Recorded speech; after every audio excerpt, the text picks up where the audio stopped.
Episode 268 of the TV Dudes, recorded January 29th, 2020. The past, the future, and the vanishing point.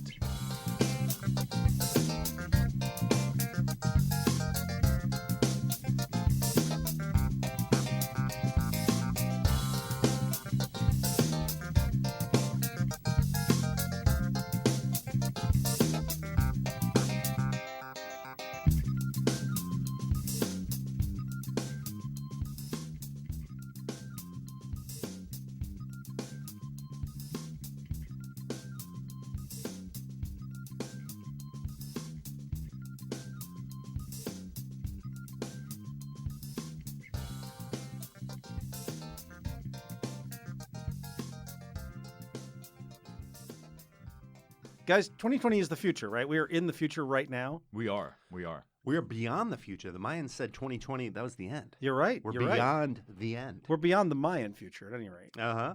So this time out, we're going to be talking about shows from the past. We're going to catch up on a show that's on Netflix that was on IFC a few years ago that Les got addicted to. Yeah, it's on Hulu. You're right. That Les got addicted to, and then, of course, as you do with all good addictions, shared it with his friends. And then that's Brockmire. Then we're going to jump around time and the multiverse for the last two episodes of Crisis on Infinite Earths over on CW, which is The Flash and Legends of Tomorrow, I think. Yes, I believe so. And Arrow? Wasn't there an Arrow? That was part one, though. Yeah, so they did the first three, then they did this weird gap because we all apparently wanted to hang out with our families over holidays, and then they came back. Was the last one? Well, we'll get to it. We'll get to it. And then we're going to go to the future. Not Back to the Future because we haven't been there yet. We're going to the future.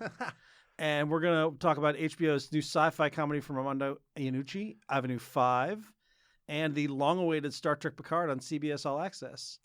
But before we get to all of that, we're the TV Dudes. I'm Randy. I'm Kyle. I'm Les. And we are recording in the lovely Permanent Record Studios here in Austin, Texas. Permanent Record. Which you may have seen Austin, Texas, depicted recently on television. Yes, yeah, we're making waves. We got our own little show, which is a little show. Yeah, it's nice, and it's so authentic. It is very authentic. You guys, so authentic. I don't even feel like I need to live here anymore. I can move anywhere in the world and watch 911 Lone Star and feel home. So I am a little. We had a lot of TV homework this week, and so I did not get a chance to check in on 911 Lone Star, which of course I had no intention of watching, except that one of our local magazines, Texas Monthly, wrote an article which shows up on their website. It is by Sean O'Neill. It is headline, Just How Texan is Fox's 911 Lone Star? And I would recommend you all read this. I'm going to read the first paragraph. In the opening scene of Fox's new Austin-set drama 911 Lone Star, a security guard at a manure plant accidentally sparks a massive fire by microwaving a foil-wrapped burrito. Shortly after, first responders rush to aid a man choking on a Carolina Reaper pepper that's been slipped into his taco. And the second episode finds firefighters caught in the middle of two neighbors squabbling over a backyard barbacoa pit. At this point, you might find yourself asking, how the hell did this show capture Texas life so authentically? Did it plant cabarets outside my house near any barbacoa pit? It's true. It's all true. Oh, man. This is the most acidic review I've ever seen. It's almost a loving review of how much he hated this show. Yeah. Like I've read outright meaner, but there's a weird like bless your heart, just pat it on the head. That's what it is. Yeah. For those of you who are not Southern, bless your heart is a nice way of saying fuck you and you're stupid. It's contempt with pity. Yeah, it's exactly that. It's, oh, you're so stupid, I can't even hate you. Yep. Yeah. No, this reminds me of that Jason Lee Memphis TV show they did. Oh, yeah. Ago. That was actually filmed in New Orleans. And is that what happened on that? Because, man, I watched that. It was real awkward. Yeah, it's usually a bad sign when someone's like, "Yeah, we're gonna set it here, but we're not filming there." I'm like, "Oh, that's not." They did the same thing where they had like one weekend worth of like pickup shots. Yeah, so, somebody put a camera on South Congress and aimed it at the Capitol once for like 5 minutes, and they've just been cutting it into bits. So in the article he mentions, he's like, most of it's shot in Los Angeles. That means most of the Austin shots are just B-roll establishing shots. By the look of it, all shot over a day or two to be parceled out across the season.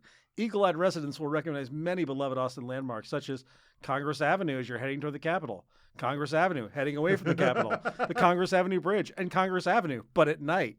Yes. Which is particularly hilarious because we were recording at the studio on Congress Avenue. Yes. Yeah, there's a distinct misunderstanding about how Tex and Austin is. Yeah. They're very much going off of like quote unquote Texas tropes, like obviously we're just a bunch of dumb redneck, like just every stupid Texan, all the Carolina pepper things, and just a bunch of dumb shit, and absolutely ignoring the fact that the rest of Texas really doesn't like Austin, doesn't think Austin's part of the state. Yeah. We're this weird little blue dot. And apparently they try. Like, there's a little bit of acknowledgement that Austin's different, but still they want to get their Texas in there. And it's not that Texas doesn't live up to these stereotypes, but Austin sure as fuck doesn't. Yeah, it's not that we don't have them, but yeah, the show absolutely cannot let that get in the way of making a jab at just Texanness. All right, so let's talk about Patreon. We want to send a thank you to all our Patreon subscribers who help us keep up with the streaming networks. We literally could not do this without you, especially right now. We've got HBO, Hulu, Netflix, CBS All-Access, plus Disney Plus has got that Clone Wars lurking in the wings, which brings up Star Wars, which brings up right now, if you're a Patreon subscriber, you can hear our thoughts on Star Wars. We're going through the movies in machete order. Machete. And we're going to be talking Machete in space. We're going to be we're going to be talking about the Clone Wars and the Rebels cartoons and maybe other stuff. So if you like Star Wars, you can check in for that. We're going to do some other Patreon exclusive episodes too, and you can check out all of that stuff just for $1 an episode, which is just such a great deal, you guys. Yes, it's a steal. Also, by the way, NBC is launching Peacock, which is their streaming service, which has it's got a new show from Mark Schur. And HBO Max is going to hit us. Yep. So we are doing our best to keep up, but it would be literally impossible without our patrons. So we deeply appreciate what you guys are doing. And like I say, a buck an episode keeps us going, pays for our web hosting or streaming. If you want to give us a little more, we have new Patreon tiers, so you can be a contributor or a writing room member. Send us an audio clip about a show you're digging that we'll put right into the episode, either once a month or once a week, depending on your tier. And if you want to go crazy and give us $20, you can be a showrunner, which means up to twice a year, you can tell us what shows we should add into the mix to watch. That's a pretty good deal. Yes. So yeah, so check us out over on patreon.com/tvdudes. We very much appreciate it. Should we talk about shows? Yeah, just Let's jump do into it. All right. Let's talk about Crisis on Infinite Earths, which wrapped up a couple weeks here ago. Ooh, Yes. I got some questions. Okay, Kyle, have you now watched all of Crisis? Well, real quick. Okay. I watched it in the sense that I got a guy on YouTube who tells me what happens. So I kind of know what's going on. But I got a crisis guy. Yeah, I got a crisis guy. Oh, good. Yeah. But this is, no, I was keeping up with the ones before Christmas because I liked seeing all those pictures of Brandon Routh in that Kingdom Come Superman outfit. Sure. Yep. That was pretty badass. Yep. And then we've had 3 post-Christmas or 2? Two. They did Two. 3 pre-Christmas and then 2 post-Christmas. And all of it was pre-Crisis, and now it's all post-Crisis. Okay, and then the last one was Legends of Tomorrow? Legends of Tomorrow. Okay. Which, those are the Gonzo ones. That is definitely should wrap up Crisis. Yes, Yeah. and I loved the fact that only a tiny bit of the Legends team participated, and so they Legends has also gotten to do their first post-Crisis episode already, dealing with this whole all the fallout from it. Right. And it's just great. All the Legends that weren't in the crossover figuring out that someone Yeah. because people vanish and go to the crossovers, and if everything works out, it's like time travel. You just kind of pop back in, and no one else knows you went anywhere. Mm-hmm. And so there's a lot of people realizing, like, dude, was there a crossover? Did you go to a crossover? And then, like, when they're all like, you don't even know what I've seen. I told you not to go do the crossovers, man. So you had questions. So, well, I think I'm going to have questions as we go, but Okay. I feel like I've gotten most of the high points. So the thing I really liked about the 4th episode is kind of a peace-moving episode. Mm-hmm. It was definitely that's where Ollie fought the Anti-Monitor, Yeah. and that was hugely disappointing to me. Yeah. I felt like that got into kind of a rushed jumble. Yeah. Well, because in the comics, when they introduced Ollie as the Spectre, I immediately went, oh. Yeah, I in like the that. comics, the Spectre and Anti-Monitor get like Earth size. Yes. And fight each other like hand to hand, and it's a badass they're like, panel. They're like giant half mental god Yeah. kind of things. And I was like, oh, are we going to see that?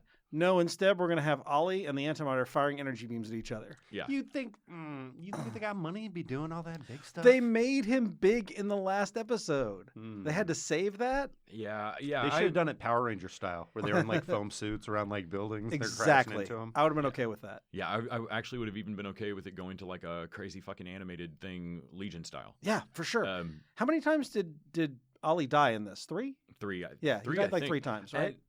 And there's a problem overall with like we got this covered type sites that keep trying to either talk pure rumor or start shit where there isn't any. Yeah. But there's been this persistent article that keeps cropping up on my news the last week about like Stephen Amell talks about the disrespectful way that they like that he was. I read the bit. It sounds like he was mad that the scheduling is so complex to get all of these done. Yeah. That some of the death scenes with Ollie, he had to do his reaction shots to a tennis ball and stuff. I mean, like, I get that annoying. That's not the same as like fuck Arrow. Yeah, like Stephen Amell's mad at the whole thing at the end of it. Like that's not the tone I took away. But I feel like there's this weird push to have there be some drama at the end of this. Yeah, they wanted him to not say goodbye so that so everybody can be mad about it. That said, the amount of time and weight that they had to put on Ollie dying. Yeah. I felt like was real weird for the whole Crisis thing in general. It was. I'll say this though, when they actually did his final thing, and they were like lit the eternal flame and all that, I felt it. I thought they'd done a good job of building his legacy. I liked that. Somebody very rightly pointed out afterwards how weird the whole like, why did Barry get this many chairs? They don't really know Black Lightning. Why isn't Cisco there? Or yeah. Here's the thing. I think, and the people I've seen talking about this, I've seen a couple people like, well, why wasn't this guy? He's an actual Justice Leaguer. And I'm like, these are the paragons of this universe. These are the big guys. It's a not an in-continuity thing. It is more of a nod to the fans. It is hey, look how cool. These characters are all going to be the Justice League. And if you were at that point thinking, but wait a minute, where's Vibe? Then it just means they missed you. Yeah. They did not miss me. When they did that scene, I was in. I was so happy to see that. What absolutely got me in, even more than the whole Justice League table and all of that, was 2 things. When they started clipping through the worlds, every show in the DCU app is in its own world, apparently. Yeah, and Swamp Thing is a different world, and Titans is a different world than Doom Patrol. Yeah, that was interesting because Titans and Doom Patrol have crossed over. Yeah, but apparently not anymore. They're different versions. Yeah. There's a Titans on Doom Patrol world, and there's a Doom Patrol on Titans which world. Is super weird. I hope that they are planning to do something with that because they could have just made that one world. They could have. Mm-hmm. Separately, we got Stargirl and what looked like a JSA. I'm thinking. Yeah. Kind of team, and that's great. Fucking Oa. Yeah. Like seeing the core was great. Well, because we know they're doing Green Lantern on HBO Max. Yeah, like that warmed my heart. But the Hall of Justice, final shot, I and the Super Friends music sting. Yes, yeah, I know I made a noise out loud that could have been heard from my neighbors' houses. Yeah, like so.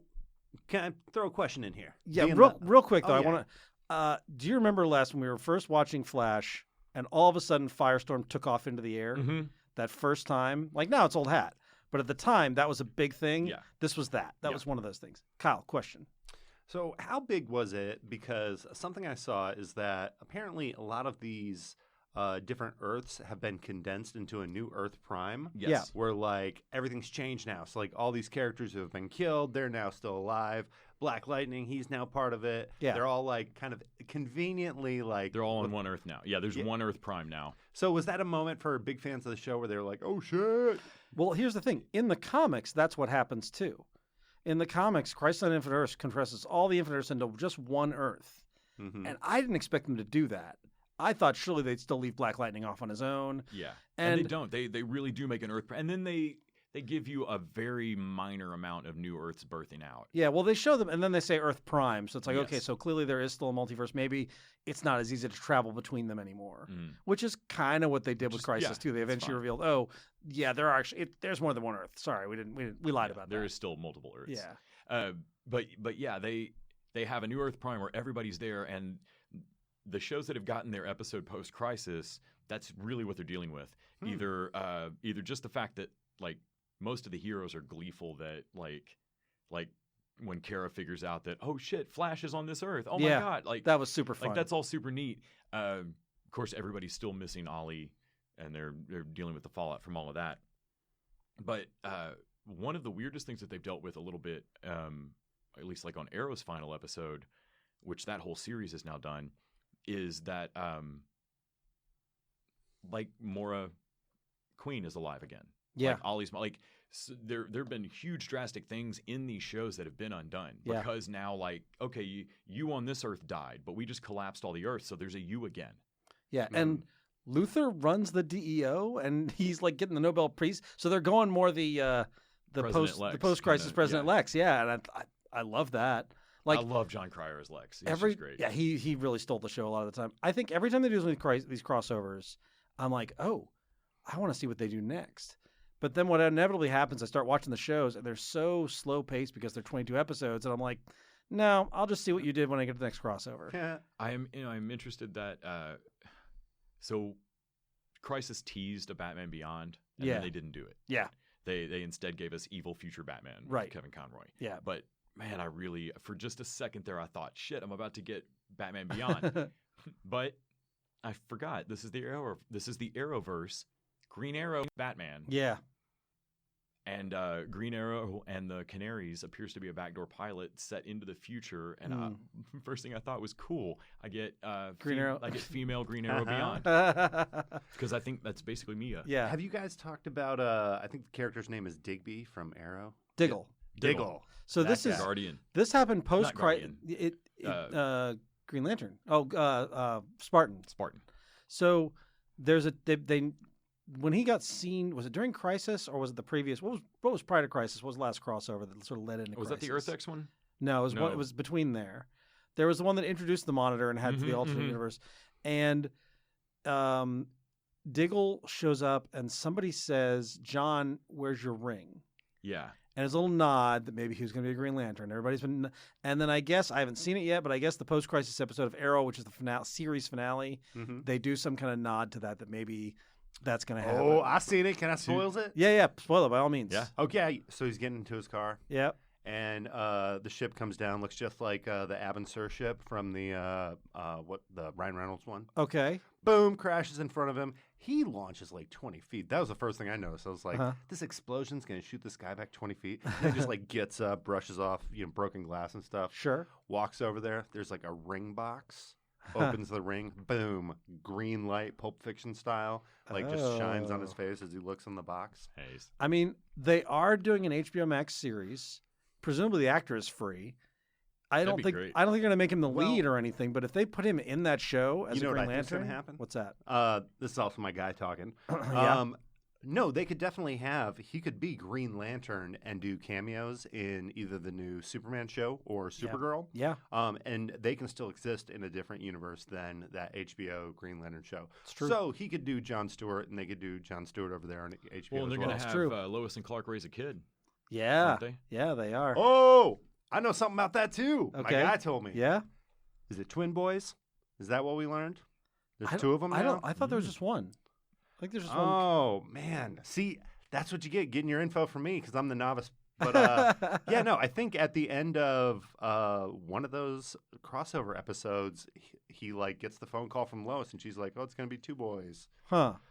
Yeah, maybe I got that wrong. Listeners, you got to correct us. If you know, if you're screaming right now at your computer, drop us a line. The funniest moment for me in the series finale Green Arrow, which is not technically a Crisis episode, but I mean, if you haven't picked up on Green Arrow in years, talk about the episode to come back and watch for. Sure. You know, is John at the salmon bar ladder? Salmon ladder. Yeah. And he's doing it, and like I was watching it and actually thinking, like, son of a bitch, you're making that look real casual.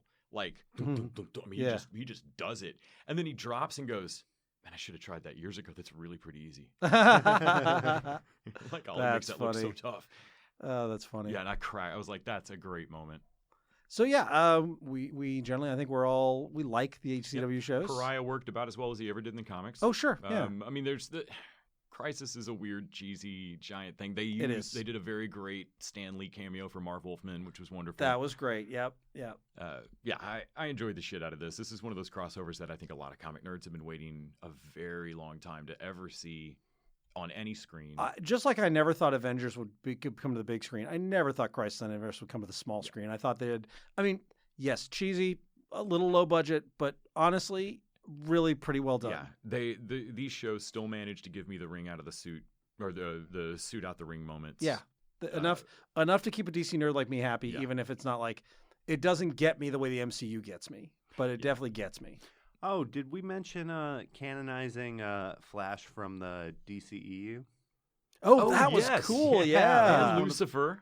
Yeah, and Lucifer, which we had talked about before. Moment, but yeah, bringing in Ezra Miller, was that his name? That was a shock. That was a big surprise. I love the moment when he's like, "Oh, you're the Flash," and he goes, "Flash, what's that?" Yeah, man, that sounds. And I also like that looks comfortable. Comfortable, yes. Yeah, I did. I liked the little shade thrown at the movie. It was pretty great.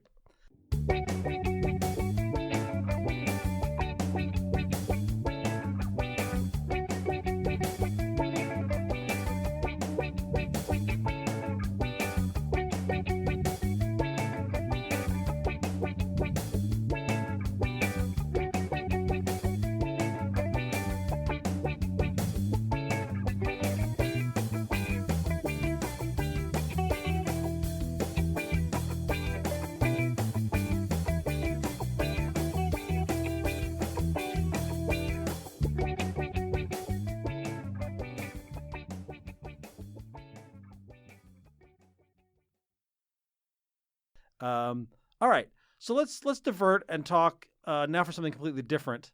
Brockmire.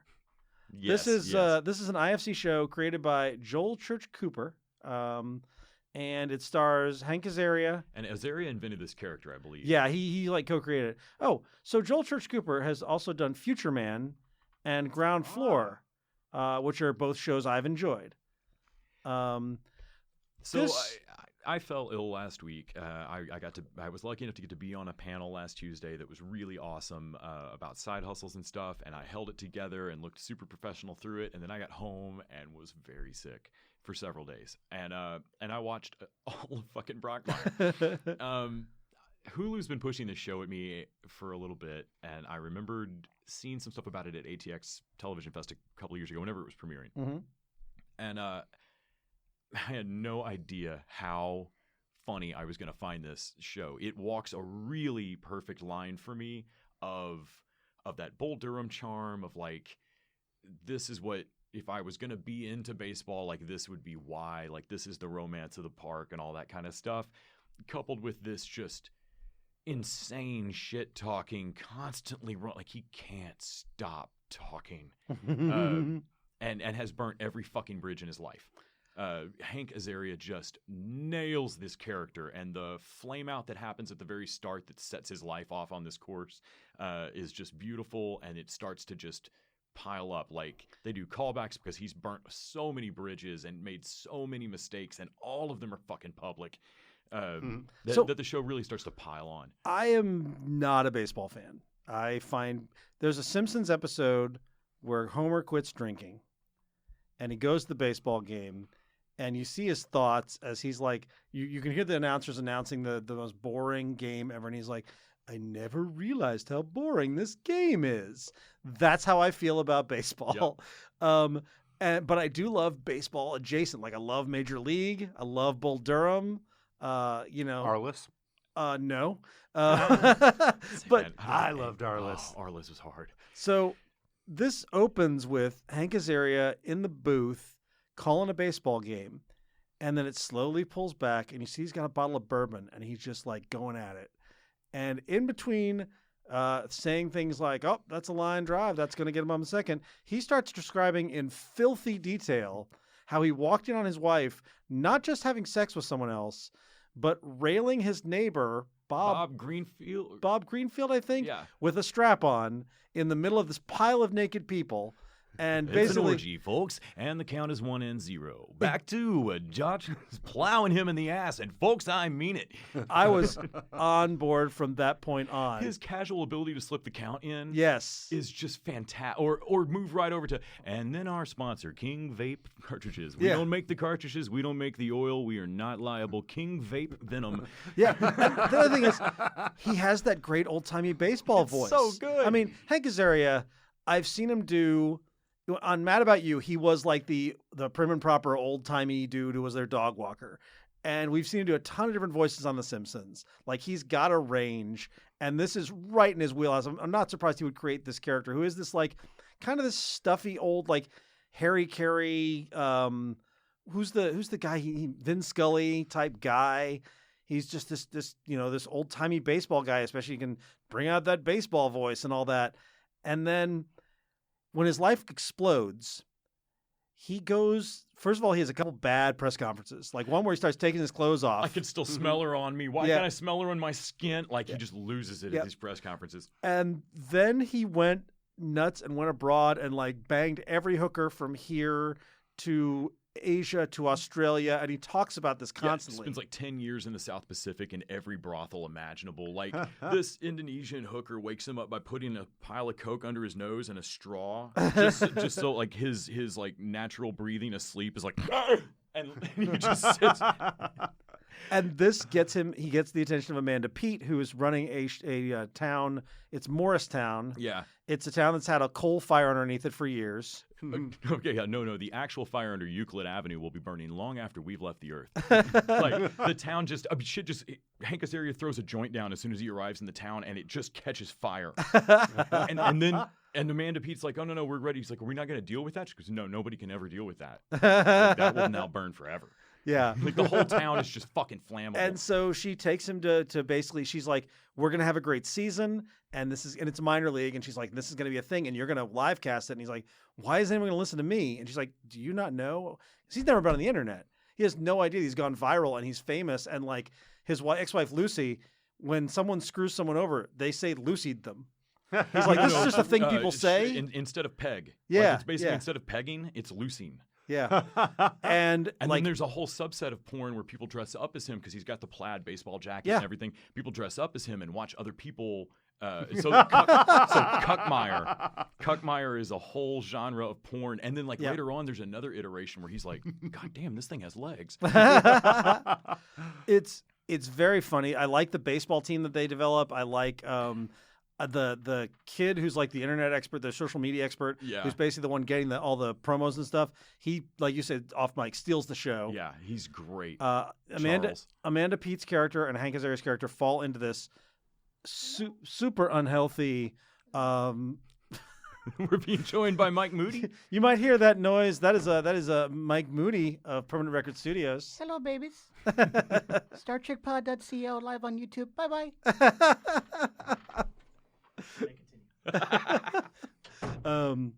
So he's they fall into this deeply unhealthy sexual relationship.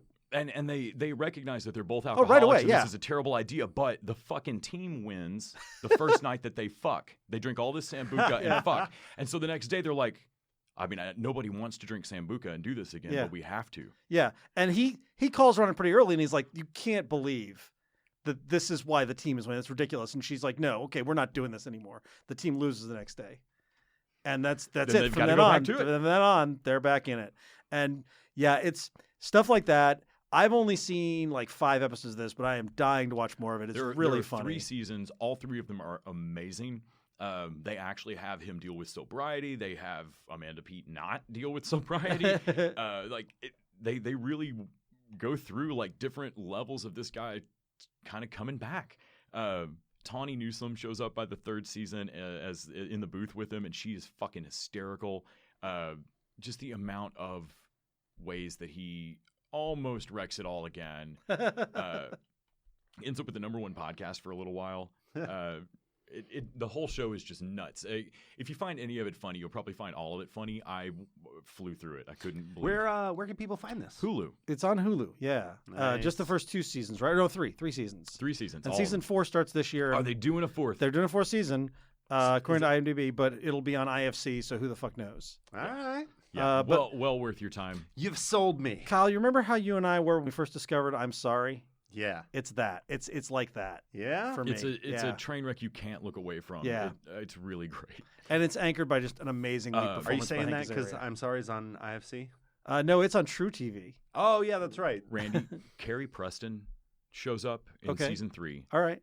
and it's so fucking dark. Like, so dark. I mean, I have not watched all of BoJack Horseman, but Yeah. I get the feeling that It's BoJack That Dark. it's I BoJack can Dark. see that. yeah, I can see that. She's the only person with full credibility at one point to look at him and scream, "Get away from me! You don't even know pain. You're a fucking tourist." and this is a dude you have seen like literally shit every bed he's yeah, been in. yeah. And yeah, she just looks at him and like, get out. It's so dark. Yeah, just a stunning show that it can even turn there and stay funny.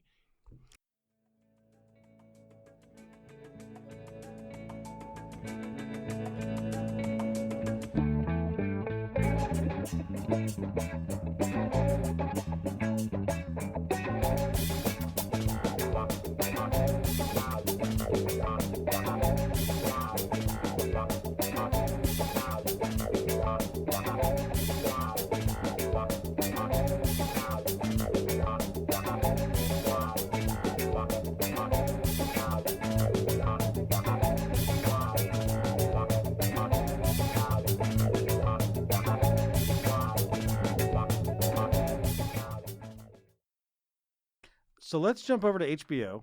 Speaking of darkly funny, and talk about Armando Iannucci's new show, Avenue 5. I feel like this is a great segue too, because something that Brockmire does so well is all these callbacks where Yeah. they just let his fuck ups pile up. Yeah. So that by some point he's talked enough shit that you get to jokes you can't possibly have gotten to from Yeah. the first season. And Armando Iannucci's a master at that. Yes. Veep was like showed him doing that. So- How do you say that? Sorry.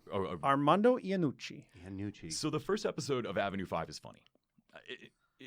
Funny enough for a pilot. Yeah. I laughed. It was cute. It's all actors I love. Same. Whatever the fuck the guy that was Jared from Yes. whatever he was going to do next after Yep. Silicon Valley, I was going to watch the shit out of that. Hugh Laurie butchering an accent is one of the funniest things on earth to me. Finally, that is so Yes. funny that they made a joke out of him going in between the American and the English accent. But I see why HBO put up 2 episodes of this real quick. Yeah. Because that second episode reveals what is, to me, going to be the strength of this show. Yeah. These things all pile up. By the second episode, they've already had enough shit happen with these characters that people remember, like, oh, yeah, that's right. No, I can't count on you for this. We've already revealed that. And Yeah. It would Mhm. be bad if they were in charge of a minor league baseball team. Yes. Instead, they are in charge of a galactic space liner surrounded by vacuum, and they've got to get everybody home, and none of them are qualified And for them that. trying to explain anything to Josh Gad's Judd Oh, yeah. is spectacular. Herman Judd, Josh Gad's like millionaire, billionaire, whatever, who runs this line. He is delightfully narcissistic. I love this character. I I love NASA billing them for everything. what I love about that character is a show that not a lot of people saw was The Comedians with Josh Gad and Yeah. Billy Crystal. Yeah. And that thing, I don't know how it didn't get a second season because it was just beautifully executed. And the way that he played the parody version of himself is Yeah. not too dissimilar to this over-the-top character. Well, of Josh Judd. Gad has made a living. He's done sort of annoying but likable. Like that's what he did in Frozen. Book of Mormon. That's what he did in Book of Mormon. I don't think anybody else watched 1600 Pen. Yeah, But he was No. fucking great on that. and this is right. This is a very Josh Gad role, except usually he's the underling. He's the guy who has no power. Putting that guy in the position of everybody has to listen to you because you're in charge, but you don't know what the fuck you're doing is Mhm. really funny. Well, I love the kind of the conceit of the show is that we find out pretty quick nobody's in charge. Yeah, the captain is the guy who got killed off screen. Yeah, basically. yeah. Like basically, it's a self-driving ship, and they just need an engineer who Yeah. they've accidentally killed. Yes. Well, and the engineer who kind of brings all this to them, I feel like she's going to be put in this de facto. Oh yeah, she's leadership definitely role. the next in command. And oh my god, I can't remember the comedian's name. That was also the villain in the recent Ghostbusters. Oh yeah, that guy. The other. He is hysterical. Oh yeah, he was on last season of Silicon Valley Yeah, as well. he's one of those comedians. He's definitely in that new crop of comics where I'm like, oh, you guys, y'all are great. Yeah. Because that dude is so weird and funny. I'm looking for he his was in name, and he's deep in the IMDb. Other Space. So I think yeah, he was also on that. Oh, I loved Other Space. Oh man, and so when he turned up in shorts, Neil with Neil Casey. yes, when he turns up with like, oh, I've run the numbers. Yeah, I can get us home in 6 months. I'm like, no, don't listen to him. No. And immediately, Josh Gad and Huey Lewis' character are out telling everybody. Well, and they've got the one passenger, is it Karen? Yes. Whose sister was supposed to be there, who keeps telling everybody everything. Rebecca Front as Karen she is every nightmarish Karen you've ever they didn't name her Karen by accident. Like she is the I will please speak with your Are manager. you getting on an escape pod? Lady, if I had an escape pod, I'd put you on it and then set it on fire. She's every time they come out to have the meetings with the crew, with the the crew and the passengers, she grabs the mic. She's like, "Yeah, I'll be needing this." Like to her, it is not a meeting; it's a dialogue between her and the crew. Yes. Like she's in charge. She has put herself in charge of the passengers. And I love her husband just man, having to step back from it every time. Yes. She clearly just runs everything like this. Her husband played by Andy Buckley, who was, by the way, in The Office. He played We get to like also the big see, boss. Kyle Bornheimer. Kyle Bornheimer is so good. Who I I- love him. It scares me when I see him on shows. He's on so many one-season shows. Yeah. He's always great. Yep. He's just Who's that? Kyle Bornheimer. He's he was the- in, he's the Agent hus- Carter. He was in a Yeah. lot of shit. Oh, He's the yeah, husband yeah. of the couple that definitely should not have been on this Oh my cruise. God, that's right. Did I see on the bridge of the ship that guy from Mindhunter? Which one? The smaller guy who was also in Hamilton on Broadway. What's that guy's name? I don't know. Gosh, I'm gonna look his name up so you don't have to. Yeah. But the creepy dude on the bridge who was just like kind of in the back of all the scenes, who I think may be a plant for like future. Oh, plotlines. sure. They're definitely going to build in this cast. That's what they did with Veep. Yeah. I imagine well, they'll you've do got a the same whole thing ship here. of people Yeah. who can turn up. So But yeah, the whole thing of like the unforced errors, the coffin's too heavy. And he's like, what's the big deal? It's space. And then the coffin is in orbit around their yeah, ship. their ship's so big it has a slight amount of gravity, and so the coffin's too heavy to shove it very far away from the ship, and it just starts circling. Just a reminder that guy's dead. Yeah. And then it happens 3-4 fucking times. Also, I love Susie Nakamura here. She's the lead. She's the one who's like basically the handler for Josh Judd, Gad. yeah. And she's so Just a soulless sociopath. done with everything. I love that. And I can't wait until she and Hugh Laurie's character inevitably hook up. Because Yes. that's going to happen. Yeah. So the best, funniest thing that I think I'd ever seen Hugh Laurie do since A Bit of Fry and Laurie or Blackadder was him on House doing an American accent when he would mock British people occasionally. Yeah. And so in his American accent on House, he would do like the, oh, shut up, governor, like making fun of Brits. And it's just wonderful to me to see a British actor do an American accent and then do an American accent doing a bad British accent. Yes. What they do with his character on this show takes that like 1 degree further. He's clearly British. Yep. He's been hired as an actor. Yep. And everyone seems to think American accent is more reassuring, so he's just supposed to stick with that. Yeah. But he can't when the shit hits the fan. It's almost like two different characters in the show. Like Yeah. when he's doing the British accent, you're like, oh, this guy's a prick. Like he's playing it as a prick, but Yeah. when he has the American accent, he's just nicer. He's to the reassuring people. captain. When Yeah. he tries to for play sure. it out, like his voice goes up like a half octave and turns British, and everybody's like, what just happened to your voice? Nothing. No, I'm fine. I love the play between the ship and the ground control, Yeah. which I think is And the kind delay. of oh The delay, God, yeah. that joke I feel like has got so much room to grow. Oh, yeah. Oh, yeah, because Judd won't stop bitching about the 26-second delay that no one can do anything about Yep. because they are 26 seconds away from. Because that's Well, physics. Yep. And I love the inciting incident is him going, fix this Yeah. unfixable thing, and that's kind of what gets our Yeah. main guy killed yeah. and sends them all on this adventure. Yeah. But I imagine the production of this show, they were like, how can you do a big comedy like this? But indoors entirely. How can you use this giant Game of Thrones set that we have no need for? Yeah. Like, oh, just throw some blue screen up, give me some yoga mats, some exercise balls. I got an idea. The That- whole thing, yeah. This is like How the problem happens. Yeah. Yeah. Oh my gosh! Just- back to the inciting incident. Like the physics nerd moment of realizing, fuck, you're right. You can't slap that many couple 100-pound bodies against the side of the ship and not throw it a degree off. Yeah. And that they, in the gap period of time where they're waiting to hear how off they are, I love the engineer that's like, oh, no, we will be impacted by this. We just don't know how much yet. Yeah. Well, maybe we won't be. No, we will be impacted. Something else I loved about that is as everybody's getting flown up against the window, it's like comical to see people get hurt like that. But then there's like dogs in there too. Yeah, it's not as funny then. And I was like, did they just hurt a dog on this show? Like, I guess it's not as bad when it's one dog and like 100 people. Yeah. But afterwards, I flew. I was flying.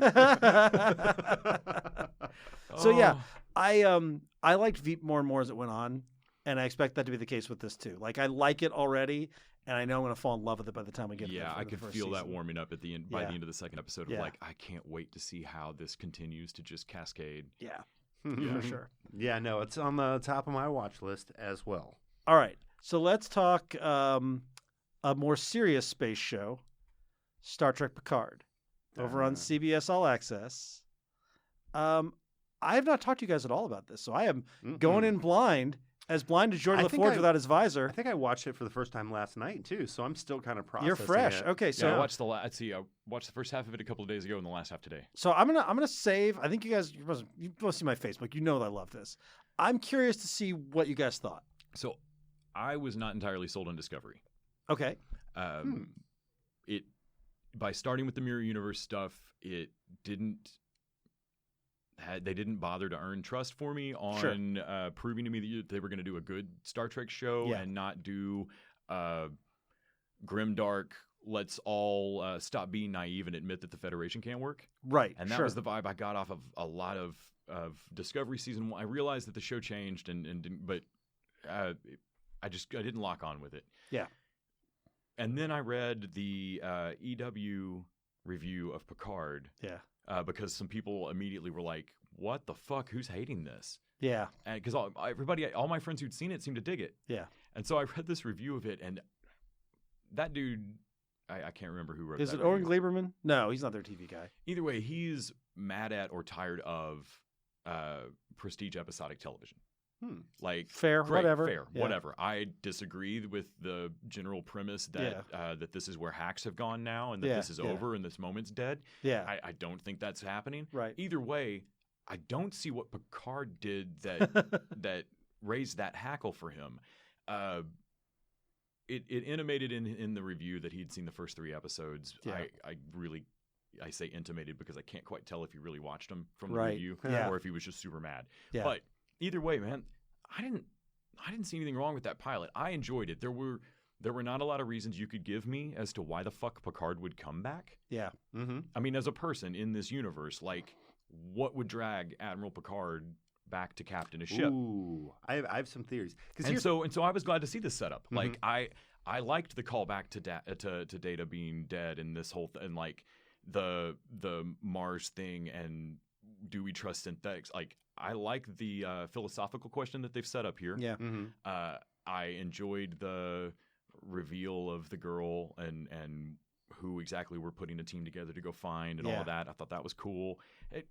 This show did a lot of setting up a world where I both believed that this character would get dragged back in and was interested to go see it. I really I don't know. I'm ready for another episode. Kyle, where were you at? So I feel like I have 2 opinions here. Which is funny because we only have 1 episode, but I feel like I have an opinion on the first episode, but I also have an opinion on the series at this point. Yep. I think overall, there are some gripes with how the episode ended, which we can get into as we like kind of jump into that. Sure. But in terms of like starting it out with like the with bringing Data back into it, and then we find out like it's not just we're not going to bring this character in, but the whole world is kind of built around this thing where you can't have these synthetic humans anymore. Yeah. And then kind of the close where we have actually. How much do we want to talk about? Spoil as much as you want. All right. You can turn it off if you haven't watched it. But the close where I knew they were going to go this, especially seeing Jerry Ryan in the cast, but where you see that big Borg ship. Yeah.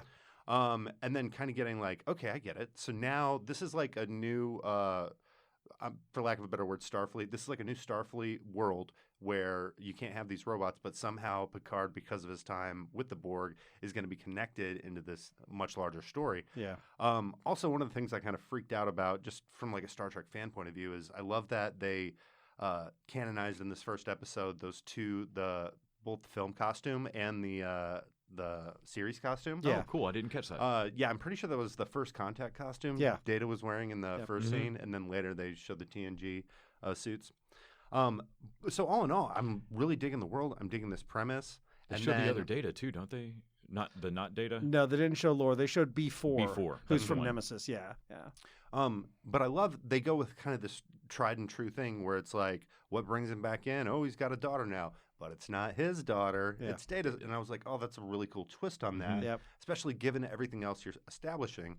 But when we get to the end, they kill that character off.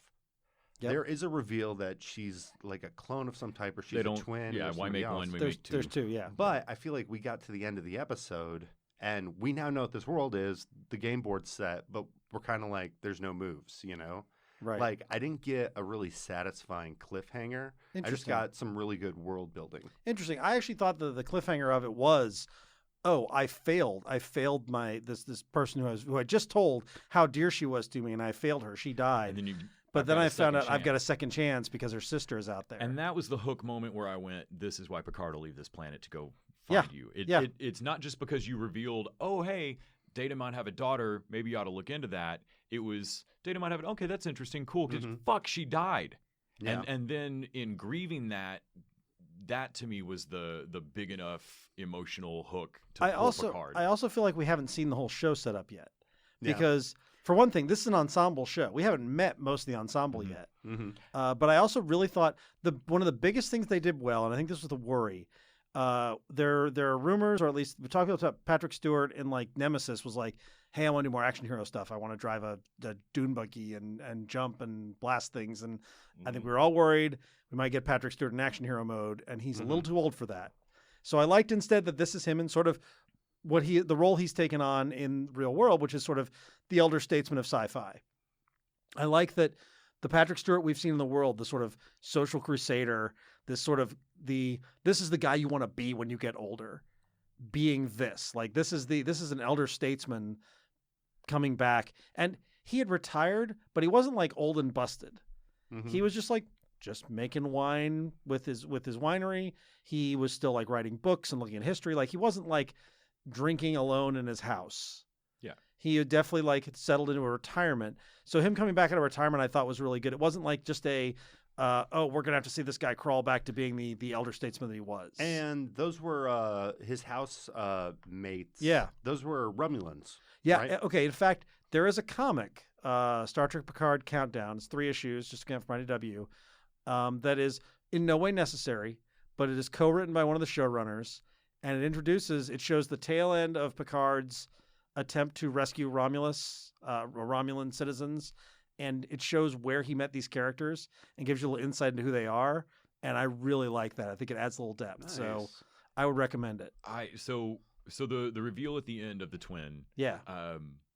And we know that the people who are the mercenaries that are teleporting in are Romulans. They're Romulans, and they're probably the Tal Shiar, which is their like secret police. So, and this is my lack of Trekness. The dude that shows up on the Borg ship. Yeah. Because the girl that we thought we were gonna be with at the start, who ends up dying, she was about to be placed in a scientific research thing here. Right. And then clearly her twin is being placed in a scientific research thing, and that just happens to be the Borg ship they've claimed. Right. And there's all kinds of things we don't know. Like Daj did not know that she had a sister, but Soji This one does does. know. Yeah. So Yeah. So that dude that shows up, Romulan? yes, I am told by not IMDb but Wikipedia. Like, I know I can't just glance at That pointy is- ears and know. That is Harry Treadaway Well, playing a guy named Narek, who is a Romulan agent. The giveaway is if they have the ears, but they also show any type of Emotion, personality. yeah. so Romulan. So we haven't met his cast, which looks very sort of like the people who are going to be running his ship, which looks a little Firefly-esque, which I'm all about. Oh yeah, he's going to put a crew together. But we did meet Alison Pill as Mhm. Dr. Agnes Girardi, They really did a great job of selling to me the sadness of her shutdown division. Yeah. I thought that was really cool. When That she- was- she I was that like, was- they rented a shitload of tables and chairs Yeah. just to make a giant room of empty desks. Yeah. and to have one person at a computer over there of like, oh, hi. Yeah. dude. That was her life's purchase. That her life's purpose, and Yeah. it got shut down.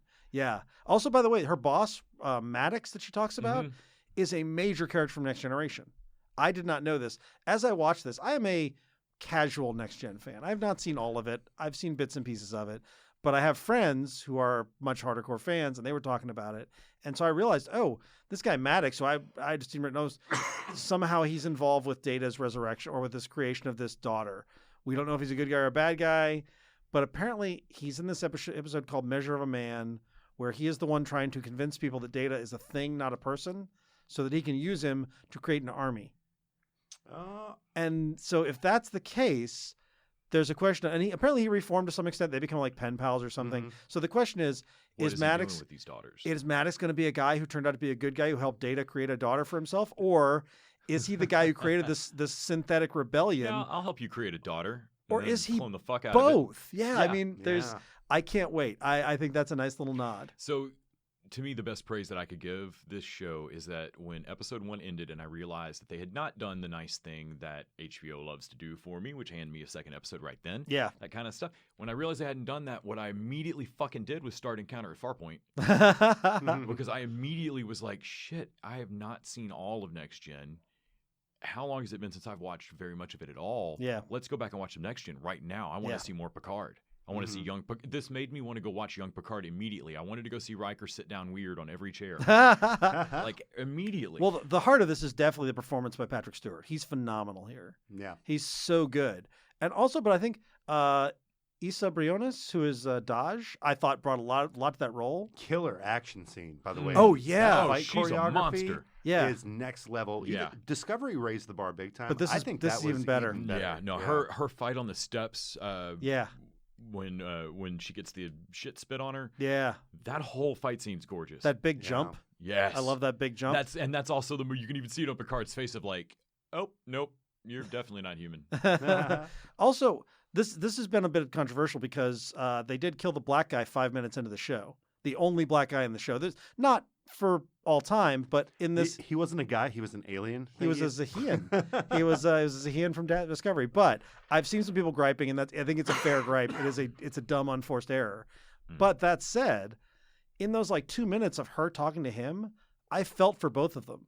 So when the Romulans beam in and just straight up murder her boyfriend, I Yeah. felt it. I was Yeah. like, shit. Let me ask you a question. Let's play PC roulette. Okay. Yep. You can do one of two things. You can either have no black characters at the beginning of this episode, kill off a white dude, or have a biracial relationship, have a Yep. black actor in there, but then he's got to die. I think either one of those, you're screwed. Yeah. The truth is, Which way? Kobayashi Maru. what they needed was a prominent African American character if they were going to do that, and they didn't do that because Yeah. they have. I mean, Marin Dunjay does a great job as playing the reporter.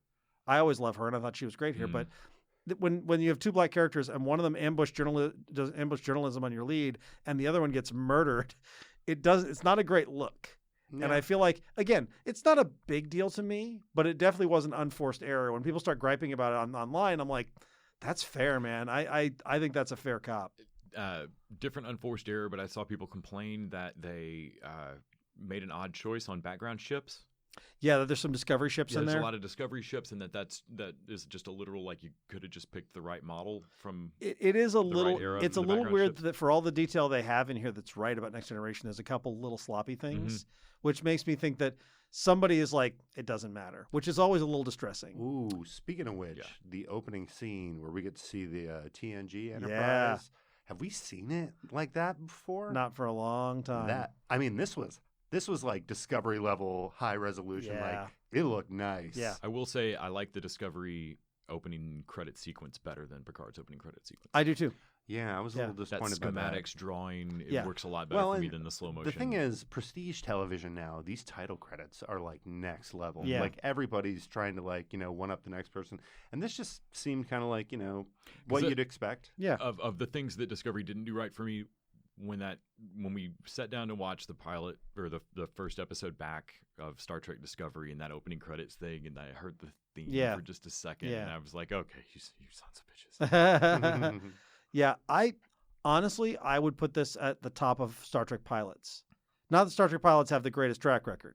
No, but this is a strong pilot. But this is a really good pilot. I want to see what happens next, not just because it's Patrick Stewart. Yeah.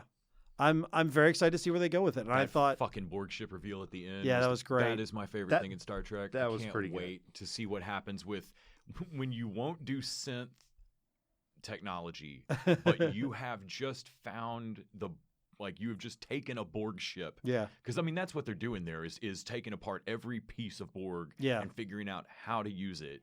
I mean, you know this is just picking this corpse. And the Romulans are not the people you want in charge of that. Yeah. They are bad people. And everything about those ships leaving, all of that looks not right. Like, not Federation. Yeah.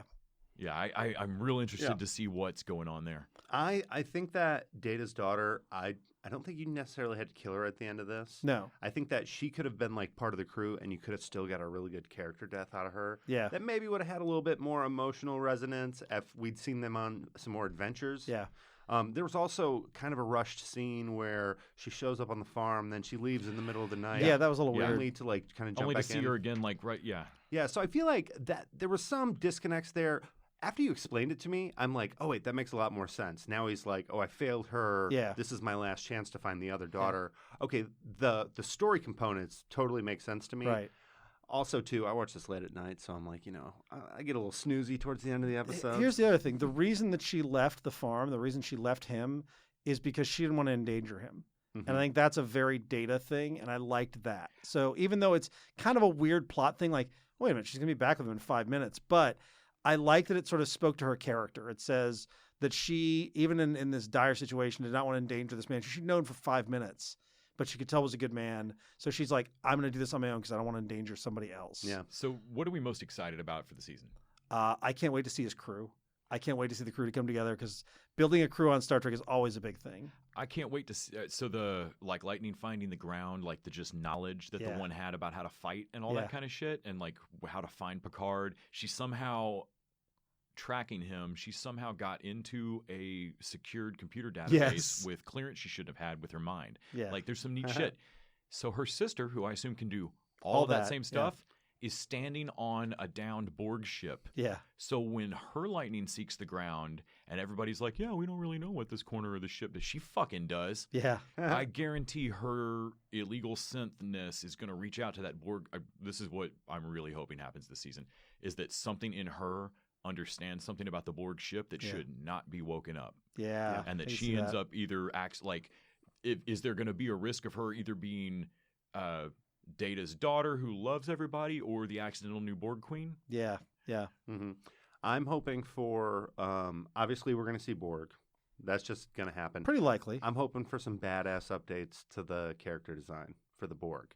There's so much potential there. You don't got to redo them, but I mean, just to see what they would look like done today. Yeah. Because essentially it's a character that has a bunch of like Radio Shack parts stuck to it. Yes. So like Radio Shack parts have changed a bunch in the past couple decades. But with a little like nanotech stuff and the changing body. Yeah. So maybe even some CG components built into that. I mean, well, here's the thing. We know that Jerry Ryan is back. We know the guy who played Hugh of Borg. So like the two disaffected Borg are part of the show. I think predicting Borg involvement is not crazy. I mean, we've done a lot of movies recently of like trying to reassimilate zombies into society and that kind of stuff. How does society take back Borg?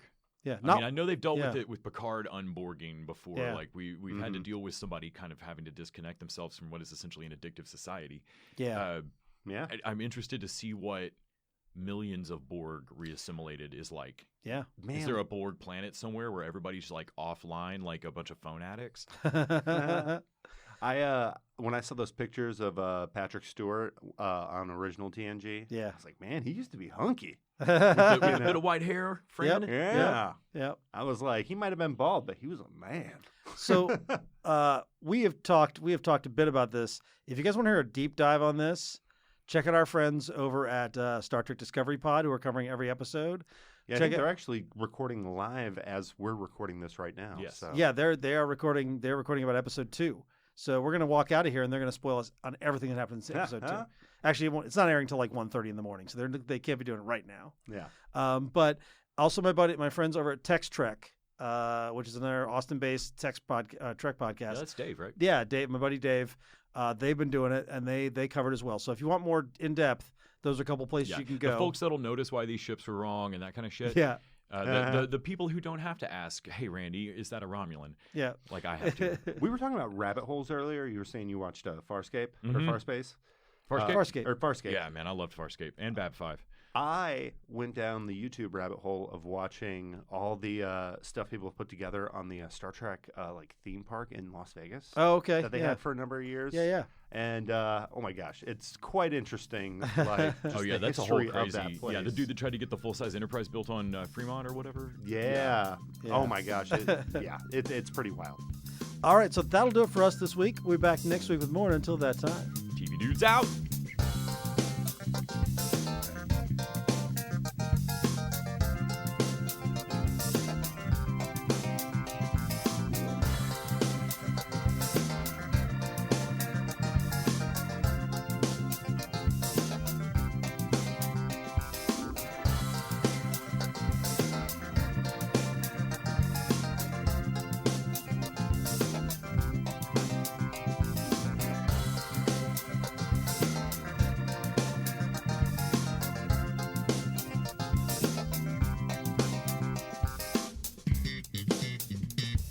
The TV Dudes is an independently run podcast and a member of the Electric Sweater Podcast Network. We are exclusively listener supported. If you'd like to help us out, go to patreon.com/tvdudes. You can like us on Facebook and Twitter @TV Dudes. All the music for our show is by our friend and original TV dude, Gregory J. Amani Smith.